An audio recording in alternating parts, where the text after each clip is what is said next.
नमो तस् भगवतो अरहतो सम्मा सम्बुद्धस्स। नमो तस् भगवतो अरहतो सम्मा सम्बुद्धस्स। नमो तस् भगवतो अरहतो सम्मा सम्बुद्धस्स। न तावता धम्मधरो यावता बहुभासति यो च अपम्पि सुतवानं धम्मं कायेन पश्यति।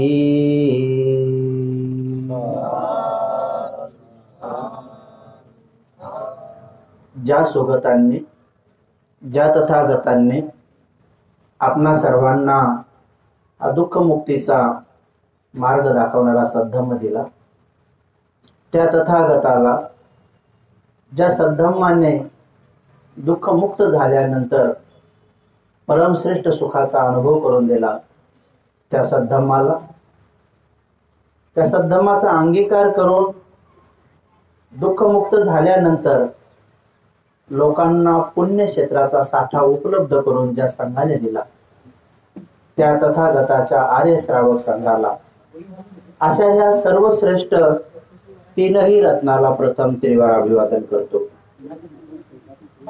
ज्या रत्नाने आपणा सर्वांना अनमोल असे हे तीन रत्न बहाल केले, ज्या रत्नामुळे आपणा सर्वांना माणूसपणाचे दिवस आले, माणुसकीचे दिवस आले, सुखाचे आनंदाचे वैभवाचे दिवस आले, ज्या रत्नामुळे आपणा सर्वांना स्वातंत्र्य, समता, न्याय, नीती, बंधुत्वावर आधारित असे सर्वश्रेष्ठ संविधान प्राप्त झाले आणि त्या योगे आपणा सर्वांना शिक्षणाचे दरवाजे खुले झाले, त्या योगे आपणा नवे घर बनवण्याचे दरवाजे खुले झाले, त्या योगे आपणा सगळ्यांना धन संपत्ती बाळगण्याचे अधिकार खुले झाले, त्या योगे आपल्याला चांगले गोडधोड खाण्याचे अधिकार खुले झाले, त्या योगे आपल्या सर्वांना बोलण्याचे स्वातंत्र्य मिळाले।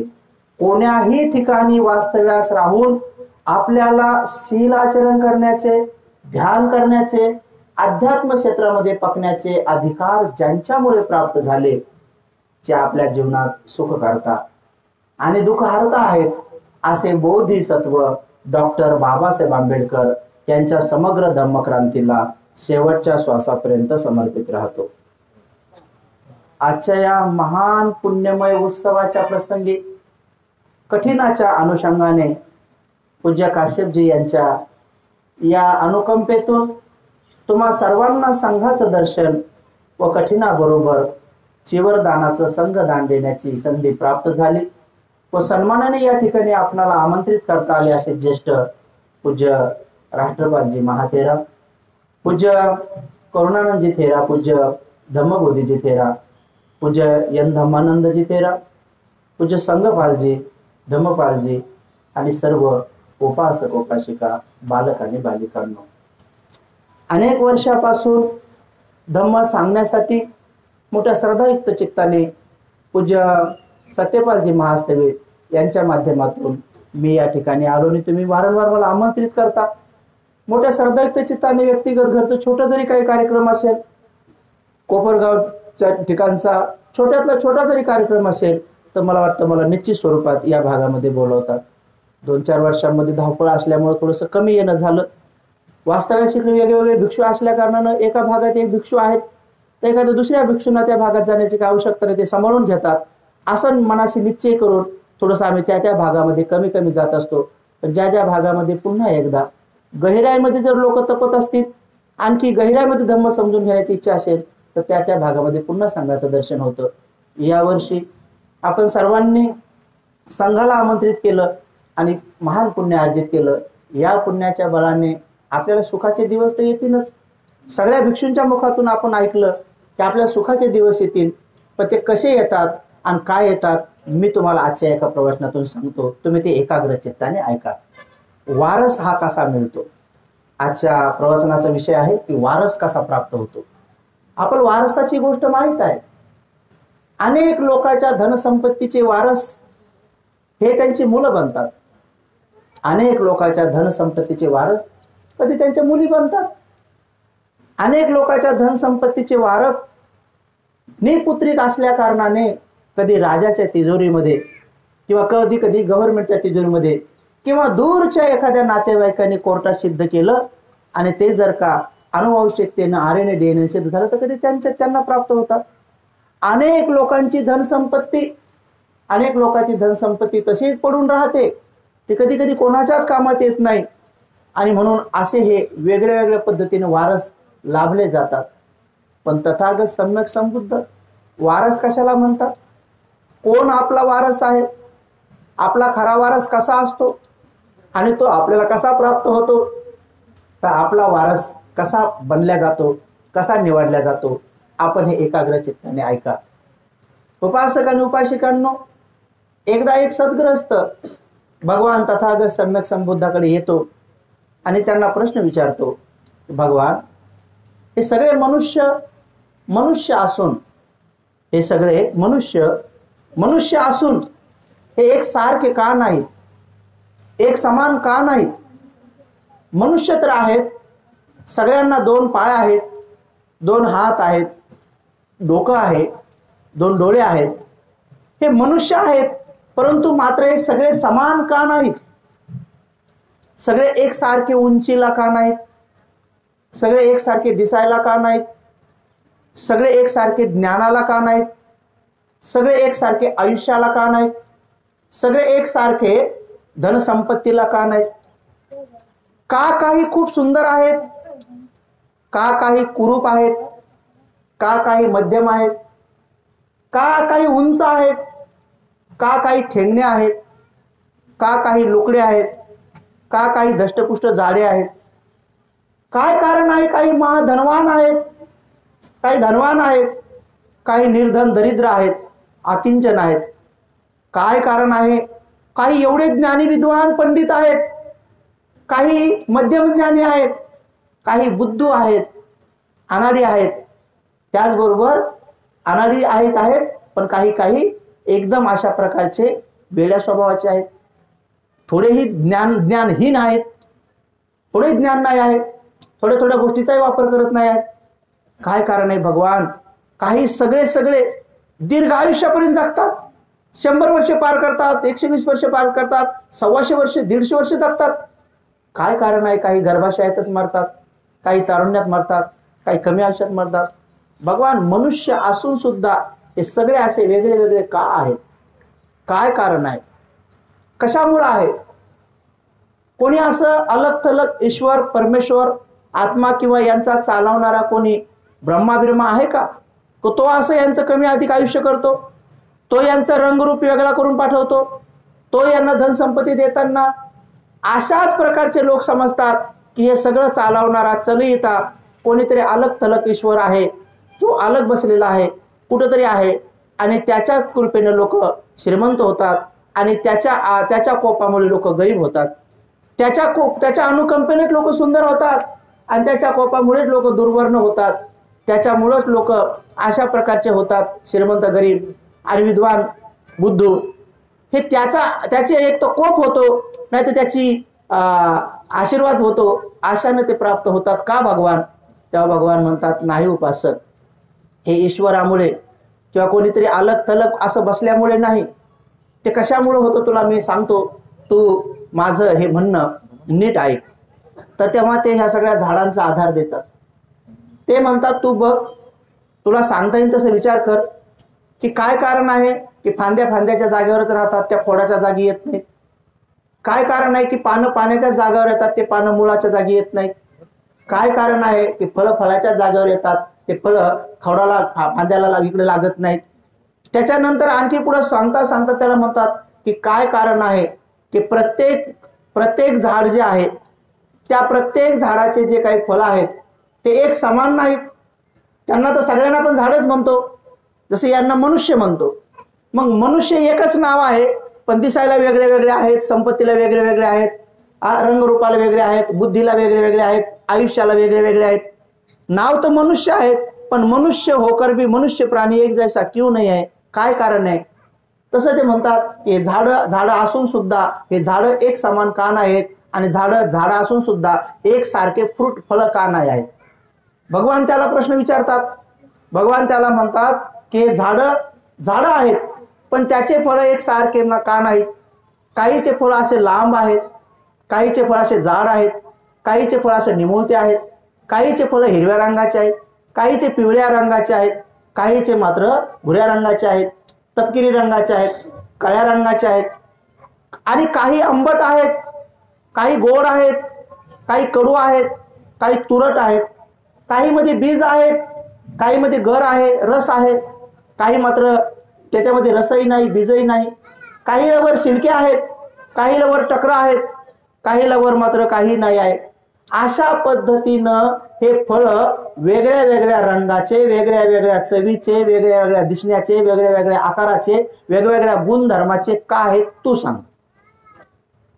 मग मी तुला सांगतो की हे माणसं असे वेगळे वेगळे का आहेत.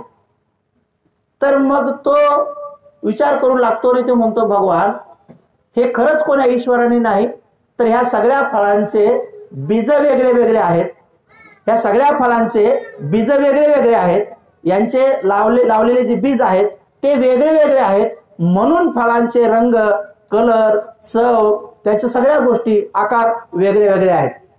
कशामुळे आहे? कारण त्यांचे बीज वेगळे वेगळे आहेत, म्हणून फळं वेगळे वेगळे आहेत. तर भगवान म्हणतात, भल्या माणसा, तुझ्या प्रश्नाचं उत्तर आहे. जसं बीज वेगळे वेगळे आहेत म्हणून त्याचे फळं वेगळे वेगळे आहेत, तसं या पृथ्वीवरच्या लोकांचे कर्म वेगळे वेगळे आहेत आणि म्हणून ते वेगळे वेगळे आहेत. म्हणून या संसारामध्ये आपला खरा जर वारस कोण असेल तर आपला वारस आहे कर्म, हे आपले वारस आहेत. मग आता तुम्ही इथं बसलेल्या सगळ्यांनी हा विचार करा, कारण तुम्ही समोर असल्यामुळे तुम्हालाच हेतू ठेवून सांगतो की प्रत्येकाने असा विचार केला पाहिजे की जर कर्म आपले वारस आहेत, कर्मानुसार जर आपलं जीवन ठरणार आहे वर्तमानातलं आणि भविष्यातलं, तर मग तुम्ही सध्याच्या आपल्या रंगावर खुश आहात का? आता जसं मी माझ्या रंगावर खुश नाही आहे, मग म्हणून मी माझ्या रंगावर खुश नसल्यामुळं मी त्या रंगाला बदलण्याचा 2-3 वर्ष प्रयत्न केला फेअर अँड लवली लावून. कारण मला तेव्हा भगवंताचा धम्म माहित नव्हता की हे कर्माने प्राप्त झालेलं आहे आणि हे कर्माने बदललं जाऊ शकतं. मला ते माहित नव्हतं, म्हणून मी बाहेरच्या वस्तूचा आधार घेत होतो. आता अनेक लोकांना माहित नाही म्हणून तुम्ही आधार घेत असाल, तुमच्याकडे असेल ना, आणि प्रत्येकाकडे आहे ते, आहे का नाही. बाहेर पडताना आपण ते लावून निघतो किंवा हे करून निघतो. तर आपण आपल्या कलरवर जर तुम्ही प्रसन्न नसाल, जर तुम्ही आरशात पाहिल्यानंतर तुमचा चेहरा पाहून सुद्धा जर तुम्हाला दुसऱ्याचा चेहरा आठवत असेल की जर माझा रंग तिच्यासारखा असता किंवा त्याच्यासारखा असता तर बरं झालं असतं, असं जेव्हा जेव्हा तुमच्या मनात येईल तर तेव्हा तेव्हा तुम्ही कर्म नावाचा वारस बनवा की जो तुम्हाला गोरा बनवेल किंवा तुम्हाला तसा रूपवान बनवेल. मग कोणते कर्म आहेत की ते तुम्हाला सुंदर बनवतील? तर तथागत सम्यक संबुद्धांनी स्वतःच्या बहिणीला जेव्हा 6 वर्षानंतर तथागत सम्यक संबुद्ध जेव्हा कपिलवस्तू नगरीला आले होते, तर रूपनंदा नावाची त्यांची बहीण होती. सगळे तथागत सम्यक संबुद्धाला भेटायला आले, सगळे भेटायला आले, पण ती नाही आली. तेव्हा भगवंतांनी निरोप दिला की रूपनंदा का नाही आली, तिला बोलवा. तिला बोलवलं तर ती म्हणते, नाही मी भगवंताला भेटू शकत नाही, भगवंताला पाहण्याची माझी खूप इच्छा आहे, पण मी भगवंताला भेटू इच्छित नाही, पाहू शकत नाही. तर तेव्हा भगवान तिला विचारतात, त्या दुसऱ्यांना विचारतात की रूपनंदा का येत नाही, रूपनंदा का येत नाही. तर मग भगवान स्वतः उठतात, रूपनंदेकडे जातात, म्हणतात, हे रूपनंदे, ह्या जगाच्या कल्याण मित्र तथागताला पाहण्यासाठी, ह्या तथागताला ऐकण्यासाठी एवढा जनसागर इकडून तिकडून येतो, तू मात्र पूर्वाश्रमीची बहीण असून सुद्धा तू तथागताच्या दर्शनासाठी आली नाहीस, याचं कारण काय आहे? तो तोंड झाकलेला आहे, तिनं तोंड झाकलेलं आहे. ती म्हणते, भगवान मी तोंड दाखवू शकत नाही, हे कारण आहे. तुझ्या तोंडाला काय झालेलं आहे? भगवान, माझ्या तोंडावर नाना प्रकारच्या फोडी, नाना प्रकारच्या त्या फोडी ह्या वेगळ्या वेगळ्या पोहानं भरलेल्या आहेत, ते दुर्वर्ण झालेले आहेत. अशा पद्धतीनं मी परेशान आहे, हे मी रूप दाखवू शकत नाही. तेव्हा तथागत भगवान तिला विचारतात की हे भगिनी, तुला माहित आहे का की हे कशामुळे झालेलं आहे? हे कशामुळे झालेलं आहे? तर तिला तर काय माहित नसतं. भगवान तिला काहीही बोलत नाहीत आणि भगवान तिला डायरेक्ट इलाज देऊन टाकतात. तिला विलास देतात. तिला सांगतात की तू एक काम कर, की तू अशा अशा ठिकाणी एक विहार बनव, अशा अशा ठिकाणी विहार बनव, आणि असं सांगून भगवान निघून येतात. ती त्या विचार करते की मला तथागताने हे काम सांगितलेलं आहे, विहार बनवायचं सांगितलेलं आहे, आणि त्या दिवसपासून ती विचार करते की या विहारासाठी लागणारं धन आता माझ्याजवळ जेवढं आहे तेवढं आणि आणखी मला कसं जमा करता येईल, म्हणून ती त्या कामाला लागते. आणि तिला एकच सकाळपासून संध्याकाळपर्यंत ध्यास असतो की विहाराची लांबी किती असेल, विहाराची रुंदी कशी असेल, नंतर किती कॉलमचा असेल, नंतर किती भिक्षू लोक राहतील, नंतर त्याच्यावर छत कसं पडेल, नंतर त्याची रंगोटी कशी केल्या जाईल. सकाळपासून संध्याकाळपर्यंत ती सदोदित मग्न असायची त्यामध्ये, आणि सारखी ती काम करायची. आणि सारखं कार्य करत असताना सगळ्यांना सांगायची की तुम्ही हे घेऊन या, तुम्ही ते घेऊन या, तुम्ही अशा प्रकारची माती आणा, तुम्ही तशा प्रकारची ती माती तिमत ठेवा, तुम्ही त्यामध्ये अशा प्रकारचं हे टाका, आणि तिला असं बनवा. आणि सारखी ती ज्यावेळेस हे कामामध्ये मग्न होते, संपूर्ण विहार बनवून झाल्यानंतर त्या विहाराचा उद्घाटन सोहळा ठेवला. उद्घाटन सोहळा ठेवल्यानंतर भगवंताला आमंत्रित केलं, भिक्खू संघालाही आमंत्रित केलं, आणि आता उद्या उद्घाटन आहे. तर उद्या उद्घाटन आहे तर ती रात्री झोपली आणि रात्री विचार करू लागली की उद्या माझे तथागत सम्यक संबुद्ध येतील, भिक्खू संघ येईल, आणि भिक्खू संघ आल्यानंतर या विहाराचं सुंदर उद्घाटन होईल. उद्घाटन झाल्यानंतर ती विचार करू लागली की एवढ्या मोठ्या सोहळ्यामध्ये मी कोणता ड्रेस घालू, कारण मी सगळ्यात समोर असेल, मी पुढं असेल. आणि म्हणून ती इतकी खुश झाली, एवढी प्रसन्न झाली, आणि ती सारखा विचार करू लागली की मला प्रत्यक्ष तथागताच्या समोर जायचं आहे, भगवंताच्या समोर जायचं आहे, आणि मग हे सगळं दान करायचं आहे, त्यांच्या हातावर पाणी सोडून हे त्यांना दान करायचं आहे. आणि म्हणून ती आनंदाने झोपी गेली. झोपल्यानंतर सकाळीच उठून विचार करू लागली की मी ठरवलेला तो ड्रेस अंगावर घालायचा आहे, आणि तो बिचारी तो ड्रेस त्या अंगावर परिधान केला.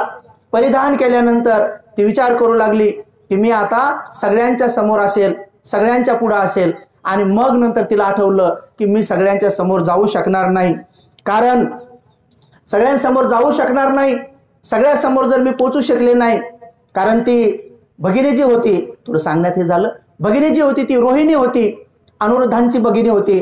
तर भगवंतानी पाहिलं की अनेक भावामध्ये ही भगवंताची सुद्धा बहीण राहिलेली होती, आणि म्हणून भगवंतानी जाणलं की अरे ही तर आपली भगिनी राहिलेली आहे, आणि इतर आता अशा प्रकारे अनिरुद्ध जे आहेत ते भगवंताचे चुलत भाऊ होते. तर अशा पद्धतीने पाहिलं की हे पुण्यकर्म ह्या भगिनीला प्राप्त झालं पाहिजे, आणि म्हणून भगवंतानी तिला सांगितलं की तू हे कर्म कर, तू हे कुशल कर्म कर. ते सगळं कंप्लीट केलं, आणि ते सगळं कंप्लीट करेपर्यंत तिने एकही दिवस आरशात पाहिलं नव्हतं, कारण भगवंतानी सांगितलं होतं.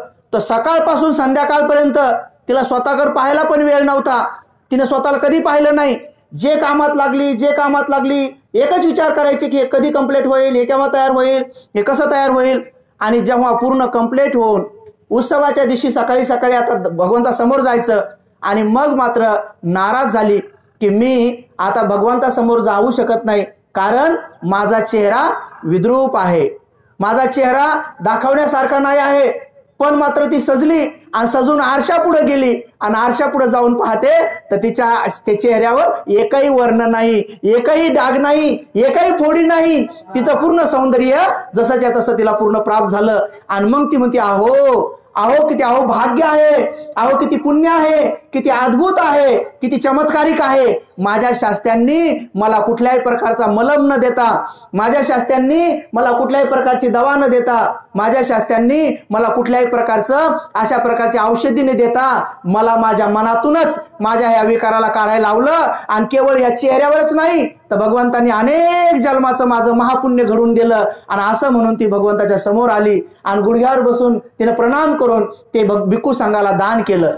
आणि म्हणून उपासक उपासिकांनो, जेव्हा जेव्हा तुम्हाला असं उत्पन्न होईल की आपण आपल्या रंगावर प्रसन्न नाही, तर तेव्हा तेव्हा तुम्ही या भगिनीचं स्मरण करा की ती जशी कामात लागली, तुम्ही नेहमी नेहमी आरशापुढे जाऊन नेहमी नेहमी फोडत बसले, नेहमी नेहमी मेकअप करत बसले, तर ते मात्र नेहमी नेहमी तसेच होत राहतील.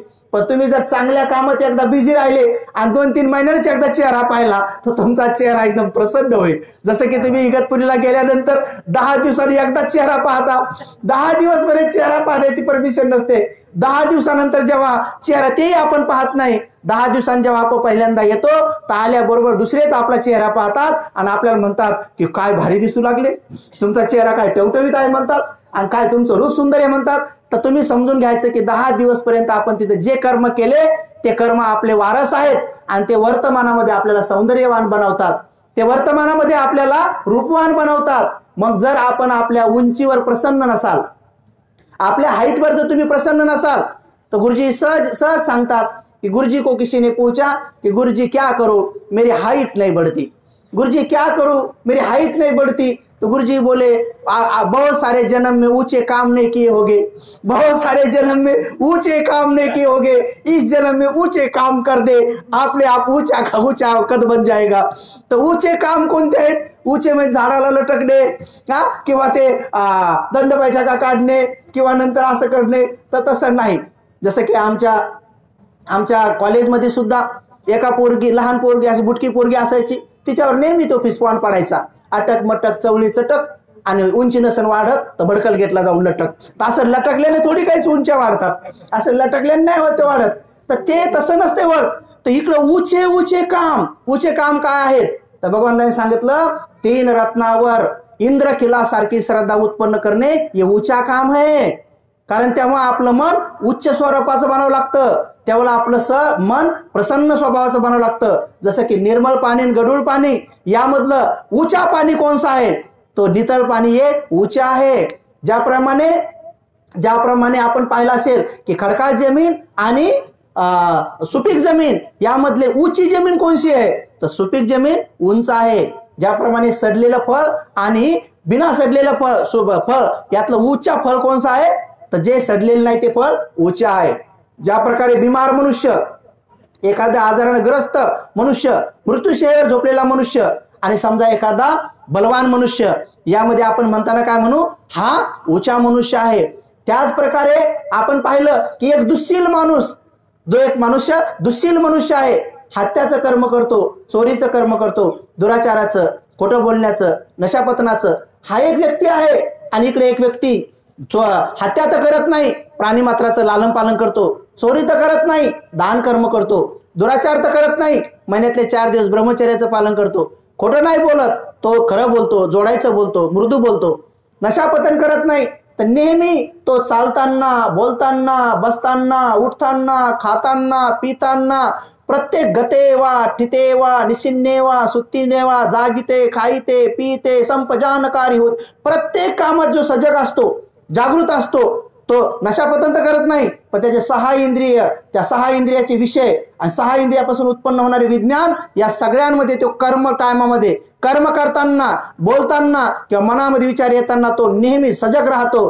तर भगवान बुद्ध म्हणतात की वो ऊंचा आदमी है, ये हा नीचा आदमी है. म्हणून अशा प्रकारचे उच्चे कर्म जे असतील, भगवान तथागत सम्यक संबुद्ध सांगतात की चिवराचं दान दिल्याने, जर पुरुषाने दान दिलं चिवराचं आणि श्रद्धायुक्त चित्ताने दिले, पण त्याच टायमात जर स्त्रीने दिलं, तर या दोघांना वेगळे वेगळे फळ प्राप्त होतात. स्त्री आणि पुरुषाने सोबत दिलं, तुम्ही आता डोक्यावर चिवर घेऊन येत होते, तुमच्यासोबत तुमच्या धर्मवान पत्नी आणि नातीगण होते, तरी तुम्हाला समान कर्म फळ मिळणार नाही, समान फळ मिळणार नाही. पुरुष मंडळीने चिवर दान देण्याचं एक वेगळं फळ आहे आणि स्त्रियांनी चिवर दान देण्याचं एक वेगळं फळ आहे. स्त्रियांनी श्रद्धायुक्त चित्ताने जर चिवर दान केलं, तर त्यांना ज्या भावामध्ये मौल्यवान असे प्रकारचे दागिने पाहिजेत, ते दागिने त्यांना प्राप्त होतात, ते त्यांचं सौंदर्य प्राप्त होतं, सौंदर्य प्रसादने त्यांना चिवरामधून प्राप्त होतात, मौल्यवान दागिने पण प्राप्त होतात आणि त्यांचं सौंदर्य रूप पण त्यांना प्राप्त होतं. तीच गोष्ट जर पुरुषाने चिवर दान केलं, तर पुरुषाने जर चिवर दान केलं, तर पुरुषांनी जे जे काही संकल्पना अधिष्ठान केलेत, जे जे संकल्प अधिष्ठान केले ते त्यांचे पूर्ण होतात. जे जे संकल्प केले, जे अधिष्ठान केले तर ते त्यांचे पूर्ण होतात. म्हणजे यदा कदाचित तुम्ही जीवनामध्ये जर समजा इतरांना मदत करण्याचं ठरवलं असेल पण तुमच्याकडे काहीही नसेल आणि तुम्ही तुमच्या कुशल कर्माचं जर स्मरण केलं की मी असं असं केलेलं आहे तर त्या पुण्यबळाने तुम्हाला त्या त्या गोष्टीचा लाभ होतो. म्हणून जर आपण आपल्या धनसंपत्तीवर प्रसन्न नसाल की माझी धनसंपत्ती योग्य नाही, कमी आहे, तर तुम्ही आता दुखी होऊन काही फायदा नाही. तर तुम्ही काय केलं पाहिजे, आपला वारस बनवला पाहिजे की तो आपल्याला धनवान बनेल. माणूस धनवान कसा बनतो, श्रीमंत कसा बनतो, तर भगवान तथागत सम्यक संबुद्ध सांगतात की जो तथागताच्या भिक्खू संघाला आपल्या घरी सन्मानपूर्वक आमंत्रित करतो, दरवाजामध्येच उभा राहतो, त्यांना उन्हाळ्यामध्ये बोलवलं असेल तर सुंदर थंड पाण्याने, आणि हिवाळ्यामध्ये बोलवलं असेल तर उष्ण पाण्याने, पावसाळ्यामध्ये बोलवलं असेल तर मध्यम पाण्याने त्यांचे पाय धुतो. सुंदर पाय धुतल्याबरोबर त्यांचे पाय जमिनीला न लागता ते कुठल्या तरी चौघड्यावर पडतील अशी चौघड्यावर व्यवस्था करतो आणि त्या चौघड्यापासून घरात येईपर्यंत त्याचे पाय मळणार नाहीत अशी व्यवस्था करतो. या म्हणून त्यांच्या घरातला एखादा प्रमुख उभा राहतो, या भंते म्हणून, आणि सुंदरसं स्पेशल त्यांच्यासाठी बसवलेल्या आसनावर बसवतो.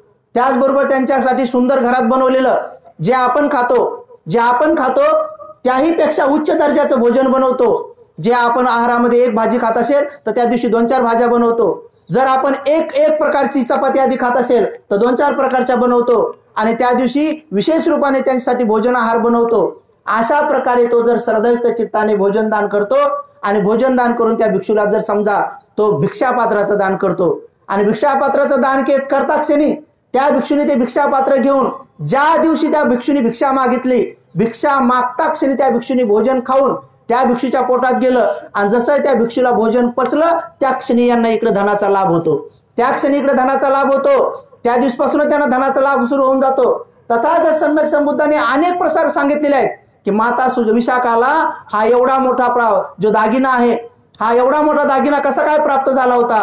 तेव्हा तथा महाप्रसादन दागिना खूप सुंदर, महालता प्रसाद दागिना होता, इतका सुंदर, जवळजवळ 9 कोटीचा दागिना त्या काळामध्ये, हुबेहूब सुंदर, जणू काय मोर तिच्या डोक्यावर उभा केला की काय. त्यासाठी किती रत्न, किती माणी, किती मोती, किती हिरे आणि किती 600 सोनारांनी 500 सोनारांनी 6 महिनेपर्यंत दागिना बनवला होता. एवढा मौल्यवान हा दागिना कसा प्राप्त झाला. तेव्हा तथागत सांगतात की भिक्षूंनो, तिने तथागताच्या आर्य श्रावकाला अरहंत भिक्षूंना 500 अरहंत भिक्षूंना तिने चिवराचं दान केल्याचं वर्णन आलेलं आहे.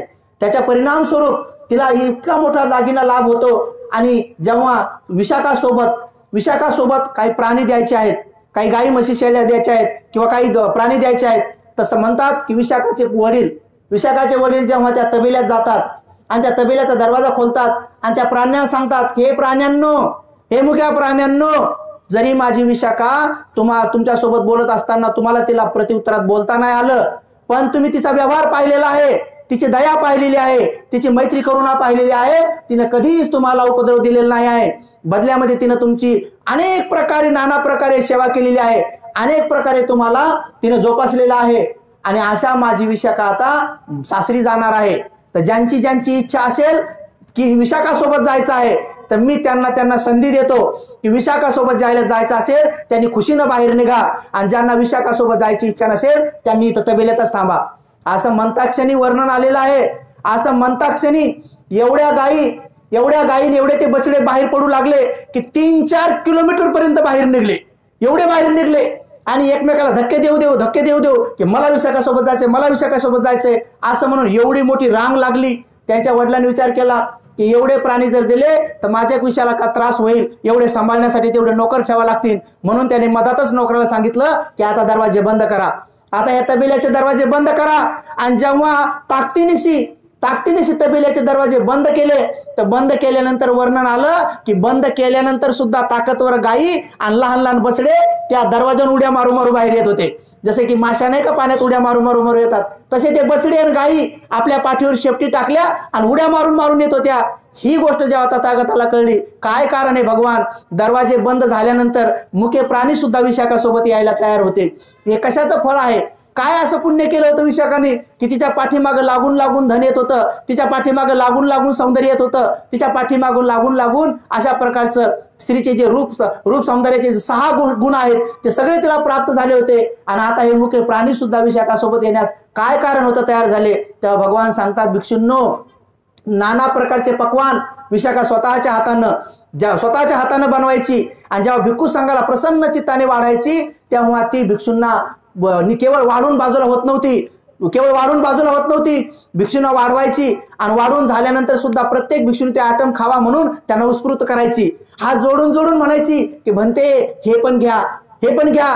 तर काही भंते जर हात लावला तर भंते हे दिसायला एक सारखं आहे पण चवीला वेगळं आहे, भंते दिसायला एक सारखं आहे पण हे चवीला वेगळं आहे, ते पहिलं जे वाढलं तेच समजू नका, हे दुसरं आहे. मग भंतेची बाजूला हात हातायचे, असे हात हाटून हाटून वाढायची, असे हात हाटून हाटून वाढायची, पुन्हा पुन्हा आयडिया खाऊ घालायची. असं नाही की आपल्या काळात काही महिला जेवण देतात आणि एकदाच वाढून तिकडे गप्पा मारत बसतात. जे गप्पा की इकडे आमच्या ताटातलं संपले बी तरी ध्यान नाही की काय नाही इकडे. आणि मग म्हणायचं बनते पोटभर जेवले का, मला पोटाच्या वर जेवलो, पोटभरच नाही पोटाच्या वर जेवलो. आता अवघडच काम ऐकडे, आता तिकडे जाऊन बसल्यावर काय बघावं ऐकडे, जे गप्पा मारत बसतात अशा गप्पा की बाई भंतीजीला लगेच द्यावा, भोजन द्यावा, चांगलं असतंय, त्याला भोजन द्यायला लय चांगलं असतं. इकडे अर्धी चपाती वाढली पुढे यायला, आता भंतीजी का तोंडात मागाव घडी घडी. पण मात्र तिनं असं पुण्य केलं, त्या पुण्याच्या फलपरिणाम स्वरूप हा असा लाभ झाला. म्हणून आपले वारस दुसरं तिसरं कोणी नाही. ही कमावलेली धनसंपत्ती जर समजा तुम्ही पुण्य कामात लावली नाही तर ती योग्य वेळ पाहून ती कुजून जाते, योग्य वेळ पाहून जळून जाते, योग्य प्रसंगात कधी वाहून जाते, चक्रीवादळात कधी ती तडाख्या सापडीत नष्टधस्त होऊन जाते. अरे कधी कधी तिला चोर लुटून घेऊन जातात. यदा कदाचित जिवंतपणी जर वाटेकरी ठरलं तर भावाभावात बहिणीत भांडणं होतात. आणि यदा कदाचित ती लुटणारी टोळी जर आली आणि आपण जर आडवी गेलो तर आपली ती खून करायला लावते. हे सगळे संपत्ती मेल्यानंतर तुमच्या सोबत येत नाही, पण त्या संपत्तीच्या आधाराने जर तुम्ही पुण्यं खेतं लोकस्साती, पुण्याचं क्षेत्र असलेल्या भिक्खू संघाला जर समजा तुम्ही चिवराच्या रूपानं, दवेच्या रूपानं, सैनासनाच्या रूपानं, भोजनाच्या रूपानं, चतुपच्चय दानाच्या रूपानं, महादान विहाराच्या रूपानं, महादान संघारामाच्या रूपानं, भिक्षू निवासाच्या रूपानं, भिक्षूच्या वाहनाच्या रूपानं हे महादानामध्ये किंवा भगवान बुद्धाचं पवित्र रूप, बोधिसत्वाचं पवित्र रूप यांचं रूप दान केलं, मूर्त्या दान केले, त्या रूपाने जर तुम्ही तुमची धनसंपत्ती खर्च केली तर काय म्हणतात की हे पुण्य वारस तुम्हाला अनेक अनेक जन्मात 3 रत्नाचं दर्शन घडवून देईल. त्याचबरोबर बुद्धाच्या धम्माचं दर्शन करून देईल. बुद्धाच्या धम्माचं दर्शनच नाही तर भगवान बुद्धाच्या धम्माचा साक्षात्कार घडवून आणेल. केवळ साक्षात्कार घडल्यानंतर साऱ्या दुःखाला समूळ नष्ट करण्याचं 4 आर्य सत्याचं तुम्हाला दर्शन होईल. आणि 4 आर्य सत्याचं दर्शन झाल्यानंतर तुम्हाला 4 आर्य सत्यामध्येच जो परिपूर्ण अशा सगळ्या गुणांनी संपन्न असलेला सुगताच्या मुखातून मुक्तीचा एकमेव मार्ग जो आहे, जो अष्टांगिक मार्गाने परिपूर्ण आहे, त्या अष्टांग मार्गाचं तुम्हाला दर्शन होईल. आणि तो अष्टांग मार्गाचं दर्शन होता क्षणी त्या मार्गावर चालण्याची तुमची चेतना तयार होईल. आणि त्या विमुक्ती पथावर चालता चालता तुम्ही समूळ अशा आपल्या विकारांना नष्ट करताना डोळ्याने पाहसान, डोळे आश्रव क्षय ज्ञान तुम्हाला तयार होईल. आणि तुमचे आश्रव नष्ट होता होता जेव्हा आश्रव सगळे क्षय होऊन जातील तेव्हा तुम्हाला परम श्रेष्ठ, जिथं दुःख नावाचा लवलेश नाही, अशा निब्बाण सुखाचा साक्षात्कार होईल. आणि म्हणून तथागतांनी वारंवार सांगितलेले आहे की तुम्ही याच्याच माध्यमातून या पारमिता बलाला वाढवत नेऊ शकता. आणि म्हणून तुम्हाला जर रूपवान बनायचं असेल तर तुम्ही शील नावाचं कर्म करा, जर तुम्हाला धनवान बनायचं असेल तर तुम्ही दान नावाचं कर्म करा, आणि जर तुम्हाला धनवानाबरोबर रूपवानाबरोबर तुम्हाला बुद्धिवान ज्ञानी बनायचं असेल तर तुम्ही समाधी नावाचं कर्म करा. कारण हे दान तुमचं वारस बनेल, हे शील तुमचं वारस बनेल, इकडे समाधी तुमचं वारस बनेल. आणि मनुष्य जन्मात येऊन सुद्धा तो मनुष्य जन्मात येऊन जर निर्धन असेल तर त्याचं एक अंग उघडं आहे, तो परिपूर्ण सुखी मनुष्य नाही आहे. कारण तो बलवान बी आहे, बुद्धिवान बी आहे, पण त्याच्या बलाचा आणि त्याच्या बुद्धीचा त्याच्याकडे पैसे नसल्यामुळे त्याला काही वापर करता येत नाही. म्हणून असा बलवान मनुष्य जसं ताकदवर रेडा असतो त्या रेड्याप्रमाणे तो गंतीला येतो. जगामध्ये ना प्रसिद्ध होत नाही, ना कुशल कर्माच्या मार्गावर जात नाही. आणि जसं की नदीच्या प्रवाहामध्ये चंदनाचा तुकडा टाकला, तो या काठाला नाही लागला, या काठाला नाही लागला, नाही डुबला, नाही कुजला आणि नाही त्याला कोण काढलं, तर भिक्षूंनो या चंदनाच्या तुकड्याचं काय होईल? भगवान निश्चित एक दिवस सागराला जाऊन मिळेल. तर भगवान म्हणतात तसाच श्रोतापन्न व्यक्ती हा निश्चित एक दिवस आरंत होतो, तसे तुम्ही श्रोतापन्न होसाल, तसे तुम्ही श्रोतापन्न बनसाल. जर समजा तुम्ही या काठाला नाही लागले, या काठाला नाही लागले, म्हणजे तुम्ही शाश्वतवाद सोडून दिला, उच्चतवाद सोडून दिला. तुम्ही समजा पंच निवारण म्हणजे जे उपदेश केलेला आहे काही दिवसापूर्वी, जर तुम्ही आवरण सोडून दिले, तुम्ही नाही डुबले, नाही कुजले, म्हणजे तुम्ही विचिकित्सेमध्ये संध्यामध्ये कोरडेपणा नाही पडले, ह्या दोन्ही गोष्टीत नाही कळले आणि तुम्हाला बाहेर कोण नाही काढलं, म्हणजे समजा तुमच्या 3 रत्नावर असलेले श्रद्धेतून, दानातून, शील समाधी प्रज्ञेमधून जर तुम्ही नाही बाजूला हटलात, तर निश्चित स्वरूपामध्ये तुम्हाला तो लाभ झाल्याशिवाय राहणार नाही. म्हणून उपासक आणि उपासिकांनो, आपला जर खरा वारस कोण असेल तर आपण केलेले हे जे दान आहे हाच आपला खरा वारस असतो. तो प्रत्येक भावामध्ये आपल्या सोबतीला असतो. यदा कदाचित केवळ आपण दानाचं कर्म करून जर दुसरा शील नावाचा वारस बनवला नाही, यदा कदाचित आपण जर केवळ दानच दिलं पण शील पालन केलं नाही, पण मात्र थोडं बहुत ध्यान बी केलं. आता इथं बघा तुमचे 2 वारस आहेत. एक वारस तुम्ही बनवलं नाही, तुम्ही शील पालन केलं नाही, पण दान नावाचा वारस बनवलेला आहे आणि इकडे थोडी बहुत समाधी बी केलेली आहे.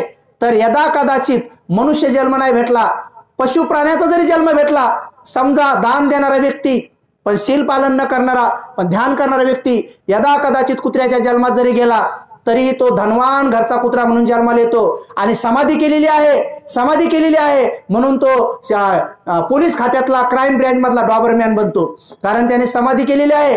जर समाधी केलेली नसेल तर असा कुत्रा बनतो त्याला स्वतःच स्मरण नाही की आपली चपाती कुठे लपून ठेवली, तर दुसरीकडे थोडी ते गोल गोल गोल गोल गोल गोल. त्या दिवशी आम्ही इकडे पुण्याला गेलो तर त्याच्या मानावर गोमाशी बसली. आमच्या बत्तीचे एक कुत्रा पाहिलं, त्याच्या मानावर गोमाशी बसली आणि ते गोमाशीला त्या हटवायसाठी असं गोल फिरू लागलं. त्या गोमाशीला जे गोल गोल गोल गोल फिरलं दणकन भतीचे पायाजवळ येड पडलं. भतीची पाय म्हणजे येड, याला हे समजेल की गोमाशी इथं मानावर आहे. तर असं गोल गोल फिरणारं बनतंय. कारण का? दानही नाही, शीलही नाही, पण दान नावाचं एक वारस बनवला. बरं, शील जरी चुकलं, समाधीचं असेल, तर अशा प्रकारचं कुत्रा की ज्याला स्मरणशक्ती 14 वर्ष 16 वर्षापर्यंत असती, असे पशु भावामध्ये उत्पन्न होतं. यदा कदाचित दान नावाचा वारस बनवता नाही आला, निस्ता शील नावाचा वारस बनवला आणि समाधी नावाचा वारस बनवला, तर तुम्ही पाहिलं असेल की तो मनुष्य लोकात येईल. कारण तो मनुष्य लोकात येईल पण महारूपवान बनून येईल, विद्वान पण बनून येईल, पण धनसंपत्तीनं गरीब राहील. पण एखाद्या व्यक्तीनं निस्ता समाधीचाच मार्ग निवडला, त्याच्याकडे दान नावाचा वारसही नाही, शीलही पालन केलेलं नाही, तर तो मनुष्य बुद्धिमान राहील पण दिसालाही कुरूप राहील आणि गरीबही राहील. म्हणजे तो व्यक्ती फक्त निस्ता बुद्धिमानच राहील पण मात्र त्याच्याकडे धर संपदाही राहणार नाही, कारण त्याचा एक वारस त्याने बनवलेला आहे. पण तुम्ही 3 पद्धतीनं जर आपल्या काया वाचा मनाने 3 रत्नावर आगास श्रद्धा ठेवून दान नावाचा वारस बनवला, शील नावाचा वारस बनवला, समाधी नावाचा वारस बनवला, तर निश्चित स्वरूपामध्ये तथागत सम्यक संबुद्ध सांगतात की मुक्तिपथावर आरूढ होण्यासाठी आवश्यक लागणारा मनुष्य जन्म प्राप्त होईल. आणि त्या मनुष्य जन्मामध्ये प्रत्येक मनुष्याला असं वाटतं की मी धनवान असलो पाहिजे आणि त्याचबरोबर मी आरोग्यवान बी असलो पाहिजे आणि त्याचबरोबर मी सुंदर दिसून विद्वान पण असलो पाहिजे. तर हे 3ही गोष्टी जर तुम्हाला प्राप्त करायचं असेल तर तुम्हाला दान नावाचं, शील नावाचं, समाधी नावाचं आपला पुत्र बनवा, आपली पुत्री वारस बनवा. यालाच पुत्र म्हणतात. दान हे पुत्र आहे, शील हे पुत्र आहे आणि समाधी आपले पुत्र आहेत. बाकी तुम्ही ज्यांना जन्म दिलाय हे जन्म दिलेले लेकरं हे तुम्हाला सुगतीकडे घेऊन जाऊ शकत नाहीत. मर्ताक्षरी म्हणू शकत नाही की हे निसर्गातल्या सगळ्या कर्मांनो, की ह्या मृत्यू राजासोबत आलेल्या यमारांनो किंवा या मृत्यूच्या सोबत आलेल्या यमराजांनो, तुम्ही माझ्या वडिलाला दुर्गती घेऊन जाऊ शकत नाही, कारण मी कलेक्टर आहे. कारण मी कलेक्टरी नाही, मी आमदारी नाही, मी खासदारी नाही, मी मंत्री आहे, माझ्याकडे एवढं सोनं आहे, माझ्या बापाला मी दुर्गतीला जाऊ देणार नाही, माझ्या आईला दुर्गतीला नेऊ देणार नाही, असा दावा करण्याची ताकद इथल्या कुठल्याही पदामध्ये नाही आहे, कुठल्याही संपत्तीमध्ये नाही आहे. आपले कोणतेच वारीस आपल्याला मृत्यू आज मी मरू देणार नाही. तुम्ही किती जरी सलाईन लावल्या तरी मनुष्य श्रीमंत लोकांचे मायबापन मरून जातात, कारण तुमचे वारस आपले वारस आपल्याला जगू शकत नाही आणि सुगतीकडे जाऊ देत नाही, घेऊन जाऊ शकत नाही किंवा दुर्गतीपासून वाचू शकत नाही. म्हणजे सुगतीपासून दुर्गतीपासून कोण वाचवतंय? जे वाचवते त्याला वारस समजा. आणि ते कोण वाचवतंय? सुगतीकडे आपल्याला घेऊन जातात आपले कर्म, कुशल कर्म घेऊन जातात. आणि दुर्गतीपासून जर वाचवत असेल आपल्याला कोण, तर आपल्याला हे कुशल कर्म वाचवतात. म्हणून दुर्गतीपासून निवारण करण्याचं काम शीलेन सुगती यंती, शीलेन भोग संपदा, शीलेन निभूती यंती, तस्मा शीले विशुद्धी. हे शील आपल्याला या दुर्गतीपासून वाचवतंय, सुगतीकडे घेऊन जातंय. म्हणून तुम्ही दानशील समाधीला आपले वारस समजा, त्यांना आपला मोठा पुत्रपुत्री समजा, त्यांनाच खरा आपला बलवान पुत्रपुत्री समजा, त्यांनाच आपला खरा मित्र समजा, सखा समजा, पाठीराखा समजा. म्हणून भगवंतांनी काय म्हटलं का, कम्म हे काय आहेत, कम्म बंधू, कम्म सखा, कम्म योनी, कम्म याचे सर्व काय आहे, हे जे काही बनतं या सगळ्या संसारामध्ये कर्मामुळेच महाराज झालाय, कर्मामुळेच भिक्षू झालेत, कर्मामुळेच योगी झालाय, कर्मामुळेच एक महाराज संन्यासी झालाय, कर्मामुळेच एक भिकारी झालाय, कर्मामुळेच एक धनवान झालाय, कर्मामुळेच एक स्त्री झाली, कर्मामुळेच पुरुष झालाय, आणि कर्मामुळेच एक हिजडा झालाय, कर्मामुळेच एक नपुसक बनलाय, कर्मामुळेच इथे एक विद्वान पंडित बनलाय, आणि कर्मामुळेच इथे एक मात्र बुद्धू अनाडी पागल व्यक्ती बनलाय. हे सगळं कर्म चालवतंय. म्हणून कर्म हे वारस आहे, आणि या कर्माला आपला वारस बनवा. आणि कर्म आज तुम्ही जेवढे बी कर्म केले, तुम्ही डोळे लावून निश्चिंत राहा की सकाळपासूनचे आतापर्यंतचं एकही कायेचं कर्म, एकही वाणीचं कर्म, एकही मनाचं कर्म तुम्हाला दुर्गतीला घेऊन जाणार नाही. तुम्हाला उच्च आणि वरच्या दिशेला घेऊन जाईल. तुम्ही टाकलेले हे टाकलेले फुलं वाया जाणार नाही. तुम्हाला प्रत्येक जन्मात अशा प्रकारचा रंग प्राप्त होईल. अशा प्रकारचे रंगाचे जन्माले सन तुम्ही की जे लहान लेकरू जन्मल्यानंतर कोणालाही प्रिय वाटतं, कोणालाही आवडतं. ते लेकरू लहानपणी लाल जरी टाकली तरी प्रिय वाटते. लहान लेकराचं रूप, लहान लेकराचा मऊपणा, त्याने दूध पिऊन उलटी केली तरी अंगावर पडली तरी प्रिय वाटती. तेच दूध किंवा तेच जर म्हाताऱ्या माणसाने जर आपल्या अंगावर थुंक टाकली तर नको वाटती. जसा म्हातारा माणूस अप्रिय वाटतो सगळ्यांना, नको वाटतो, तसं हे सुकलेले फुलं नको वाटतात. पण मात्र हे ताजेटावाने फुलं हवेस वाटतात. म्हणून तुम्ही सजवलेले फुलाचं, तुम्ही हे डेकोरेशन केलेलं, तुम्ही हात जोडून सुपटीपणे म्हणलेलं, तुम्ही जय जयकार केलेला, तुम्ही भिक्षू संघाला भोजन दान दिलेलं, हे चिवराचं दान. तर भगवान बुद्धाकडे येऊन शकलो सुद्धा म्हटलं, भगवान मी स्वतः बघतो, अनेक कल्पाच्या अगोदर मी एकदा एक कठीणचे वरदान केलं होतं, अनेक कल्पाच्या अगोदर एकदा मी कठीणचे वरदान दिलं होतं. तेव्हापासून मला आजपर्यंत आठवतंय मी एकदाही नरकात गेलो नाही. भगवान म्हणतात साधू, कारण मी हे पाहतो की तू जे बोलतो ते खरं आहे. कारण सम्यक संबुद्ध जाणत होते. म्हणून कठीणची वरदान ही साधारण बाब नाही आहे. कठीणची वरदान ही एवढी मोठी बाब आहे की ह्या वर्तमानामध्ये जो भिक्षू बनतो त्याच्या आईकडच्या आणि बापाकडच्या 7 पिढ्या नरकात जात नाही. जर भिक्षुनी पौर्णिमेच्या किंवा अमावस्याच्या दिवशी पातिमोक्षाचा पाठ केला आणि तेवढा पातिमोक्षाचा पाठ नुसतं एखाद्या श्रामणेरानं बाजूला बसून ऐकून नुसता साधू जरी म्हटला तरी त्याच्या 7 पिढ्या दुर्गतीला जात नाही. आणि म्हणणाऱ्या भिक्षूच्या आणि ऐकणाऱ्या भिक्षूच्या 7 पिढ्यातले अगोदरच नरकात गेलेले नातेवाईक सुद्धा त्या क्षणी बाहेर पडतात. हे बुद्ध वचन आहे, हे बुद्धानं सांगितलेलं आहे. एवढं मोठं बळ असतं हिच्यामध्ये. आणि उपासक उपासिकांनो, आपण आपले वारस बनवा. जास्त उपदेश न देता एक भगवंताच्या काळातलं उदाहरण सांगतो आणि प्रवचन समाप्त करतो. की आपण निश्चित स्वरूपामध्ये वारस बनवत असताना हे सगळे असे का बनतात? एखाद्या व्यक्तीला खडूस पत्नी का प्राप्त होते?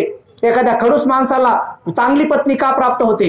एखाद्या खडूस माणसाला खडूस बायको का प्राप्त होते? दोघेही खडूस. एखाद्या चिकट माणसाला चिकट बायको का प्राप्त होते? एका चिकट माणसाला एक दानी नवरा का प्राप्त होतो? एका दानी माणसाला चिकट बायको का प्राप्त होते? एखाद्या दोन्ही दानी मायबापाला एकदम लुबाडणारे, फसवणारे, व्यसनी पोरं का प्राप्त होतात? एखाद्या चांगल्या चुंगल्या कुटुंबाला असा भांडकुदळी वायकावून मिळतो.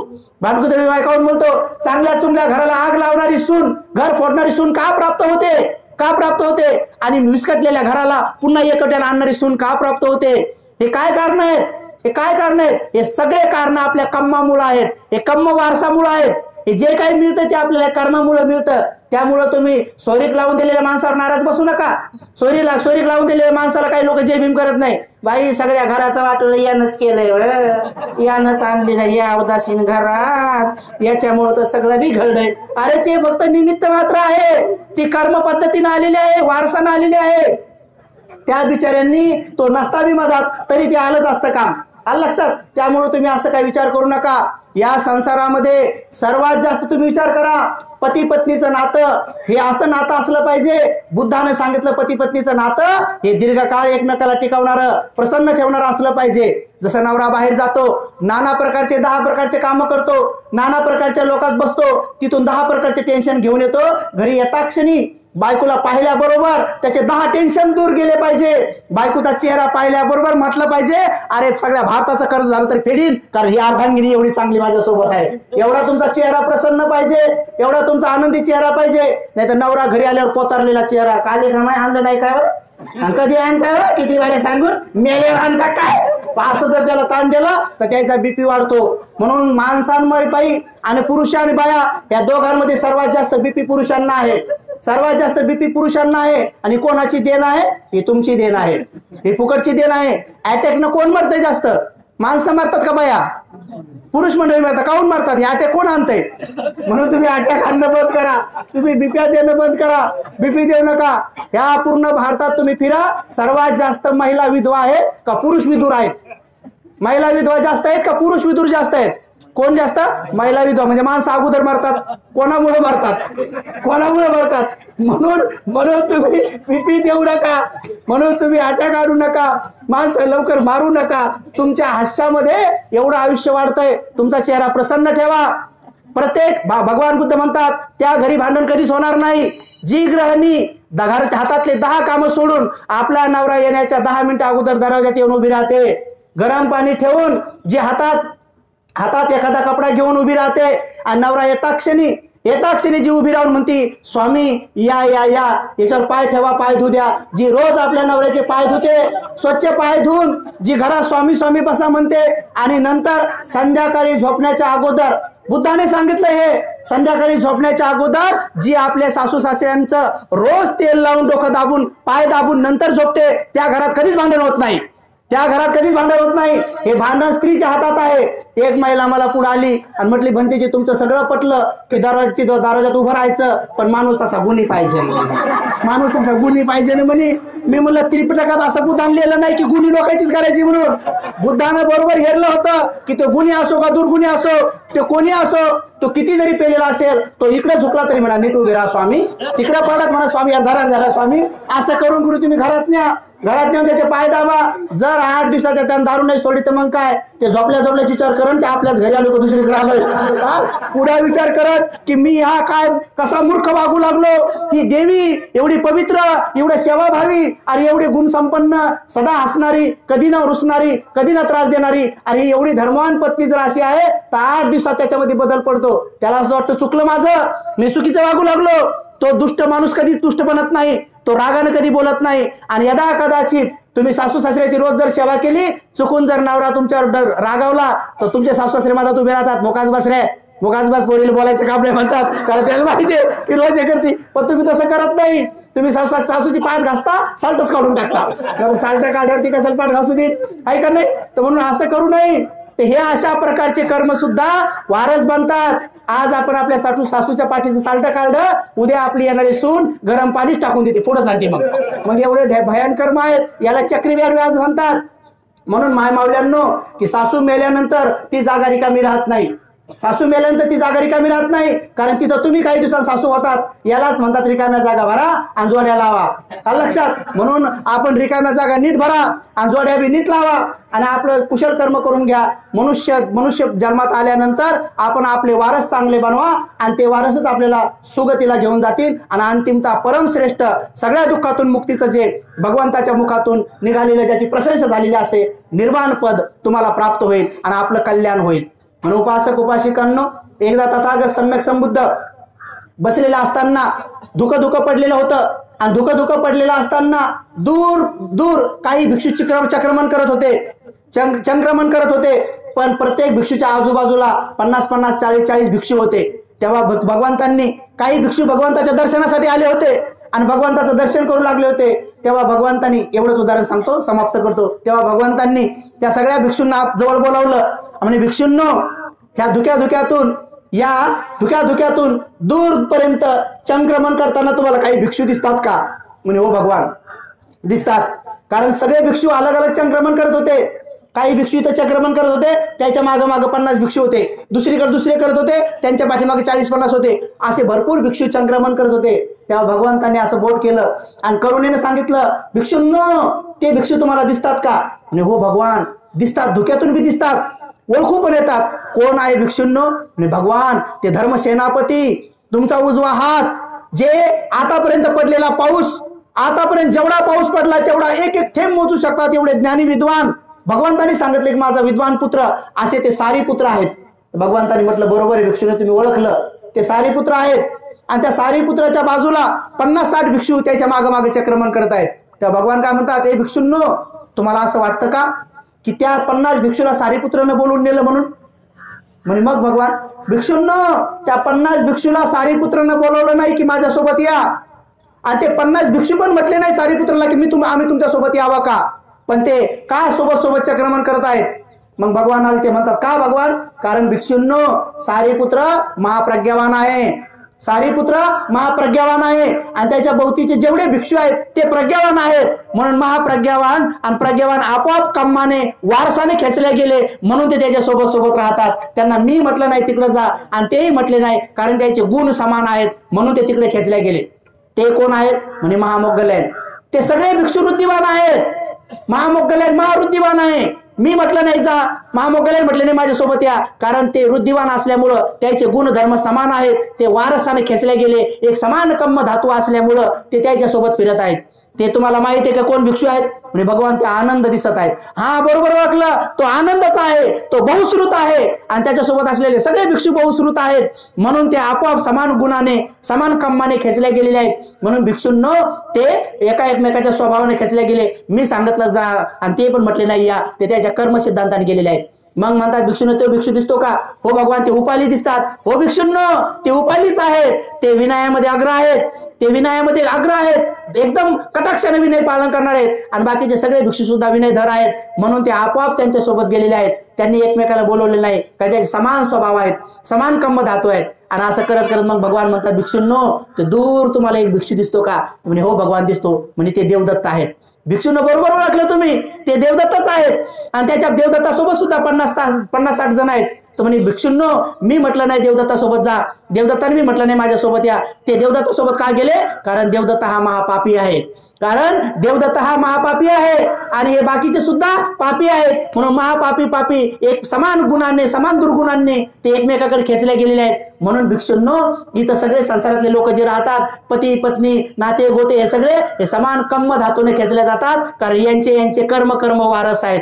आणि म्हणून आपण जर यदा कदाचित चुकीचे नातेवाईक भेटले, चुकीचे पती पत्नी भेटले, तर भगवान बुद्धाचा धम्म आपल्याला कुशल कर्म करायला लावून मात्र आपल्याला ते कम्म विपाक बदलल्यावर जाऊ शकतो. आणि म्हणून धम्माचा आधार आपण घेतला पाहिजे आणि आपण आपले वारस बनवले पाहिजे. आपले वारस आपण या जन्मात बनवले तर जन्मात आपल्याला ते काम येतील. म्हणून आजच्या प्रसंगी जास्त उपदेश न देता एवढाच उपदेश देतो की तुम्ही जसं कुशल कर्म भिक्खू संघाला चिवरदान देऊन, एक महापुण्य कठीण चिवरदान देऊन जसं तुम्ही कुशल कर्म अर्जित केलं, तसं तुम्ही पुण्यकर्म अर्जित करा आणि आपलं जीवन सुखमय बनवा.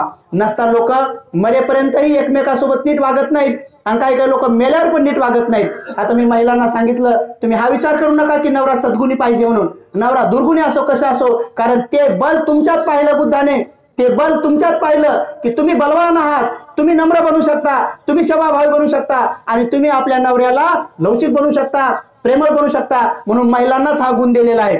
पुरुष मंडळी बघा महिलांमध्ये इतका सद्गुण आहे, म्हणून पुरुषांनी महिलाला मारू नये आणि महिलांनी पण मार खायचं काम करू नये कधी बी. पण महिलांनी काय जपलेलं आहे, पुरुषाच्या नावाचं काय आहे.